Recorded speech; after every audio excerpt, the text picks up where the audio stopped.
या पळय या माझ्या पापान बाग केला.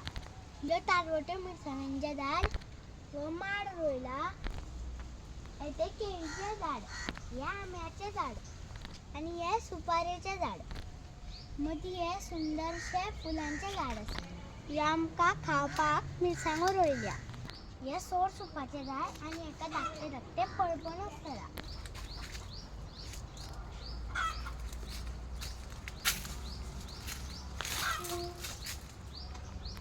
हे टमाटाचे झाड, एका धाकटी धाकटी टमाट जाला. ह्यो तारवटो मिरसांगो, एका तारवटो मिरसांगो जाल्या. हे पपायची झाडां, हेंका पपायो जाल्या धाकट्यो धाकट्यो. एका बरी पपाय पिकला ती आता काढून खातलो.